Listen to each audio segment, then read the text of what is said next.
career tips for software testers. Today we're going to talk about discrimination in the workplace.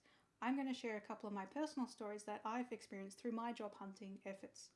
Now, discrimination comes in many flavors and you might not experience it directly. In fact, hiring managers are really good at not being directly discriminatory because they're good at protecting their companies from potential lawsuits. And a lot of these things are protected by laws under different countries. But you still might experience a little bit of discrimination. Might be indirect. We're going to talk about a few things today. We're going to talk about women in tech, fatness and bias, mental health discrimination, and where's your local experience. So first of all, let's talk about the women in tech. Women in tech face more discrimination than men. We're also an underrepresentation in the tech industry. We make up maybe 10 to 20% of the workforce, depending on what company you ask. And earlier on in my career, I tried to obscure my gender by dropping my full name, Samantha, from my CV. You can see this is an early 2014 CV of mine, and I go by the name S.Connelly to try and obscure my gender.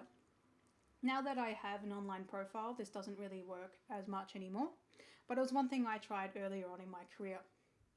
We also have a women to leadership problem. If you think about a more stereotypical female role, such as teaching, in Australia, 74% of the teachers are women. But if you think about how many of them we promote to leadership, the head of the school, the principal, 49% of principals in Australia are male. So we don't tend to promote women as often, even in more traditional female roles. And also women, return to work mothers tend to face similar discrimination problems too. This is not a problem that fathers face in the industry. In fact, fathers are actually promoted more to leadership positions than their single counterparts, their male single counterparts. Whereas return to work mothers often struggle with getting back into the industry too. Another form of discrimination that can be experienced is fatness. I used to be 40 kilos heavier. I used to be 127 kilos. But our society has a lot of shame around being fat. If you think of the average fat person, we're more likely to think that they're lazy, incompetent, and we promote them less to leadership positions too. When was the last time you worked for a fat leader in the tech industry? You can see my fat transformation photos. I had gastric sleeve surgery back in 2016. And I've also blogged about fatness and bias before as well. So behold, this is meant to be the headless fat body that's meant to shame fat people. I've seen my mindset change after weight loss surgery. Previously, when I saw another large body, I would say, at least I'm not that fat. Now that I've lost weight, I've seen my mindset change. I now think, ew, gross. I have the same knee-jerk reaction as a lot of other people. So maybe try and catch yourself before you actually think those thoughts when you see a headless fat body in the media portrayed at some point. Another form of discrimination that I've experienced is mental health discrimination. Now, I actively blog and present about my struggles with mental health.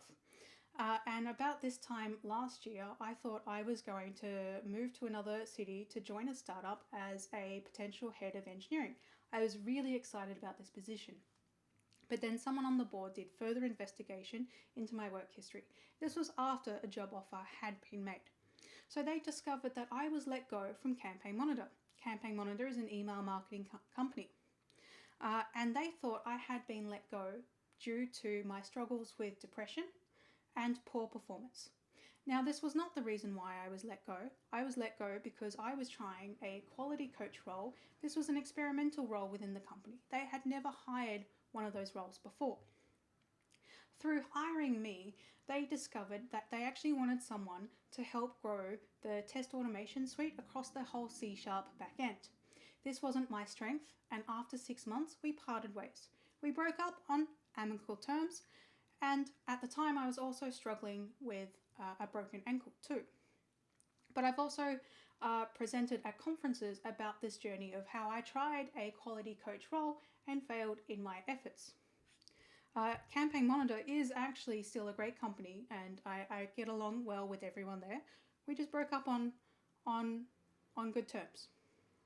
But this didn't come across during the recent job hunting efforts. So yes, I was recovering from a broken ankle. This impacted my engagement with that role as well. And if you get a bit squeamish, don't look at these photos. But yeah, I was getting around on a knee scooter for a good 6 months. And here's a presentation that I gave at a conference about how I tried a quality coach role and failed in those efforts.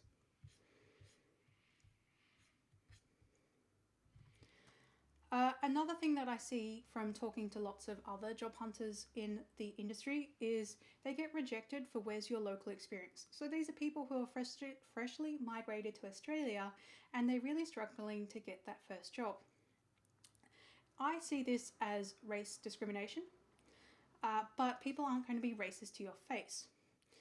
Maybe the hiring manager has had a bad experience with someone who hasn't had English as their first language, or there's been a project that's kind of gone bad because of poor communication. So people will build these biases and heuristics to try and cut down the list of candidates. And I can't blame a hiring manager for filtering out candidates that don't have local experience, especially when you're trying to filter out 100 or 200 applicants down to potentially 4. You're going to take whatever mental shortcuts you can to try and get that list down. I think this is unfortunate though, because it means that hiring managers tend to pass up on potentially really good candidates simply because they're using this heuristic or this bias to filter out good candidates.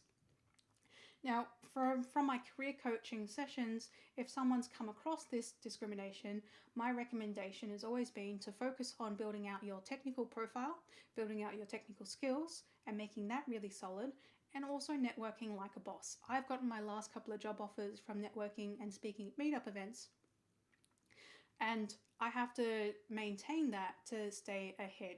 But if you want to try and overcome these different levels of discrimination, you just have to have a really standout, awesome profile to overcompensate a lot of these biases that people might have against you.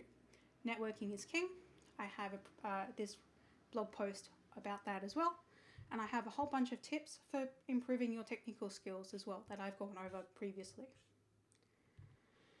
So, in summary, discrimination, a lot of people will face in the workplace. We've spoken about women in tech, fatness and bias, mental health discrimination, and overcoming local experience. But there's so many other elements of discrimination that I have no experiences overcoming because I haven't been there yet. When it comes to ageism, return to work mothers, racism, a whole bunch of other things, I can't say how to overcome some of these things. So I'd love to hear your stories on how you've overcome discrimination in the workplace.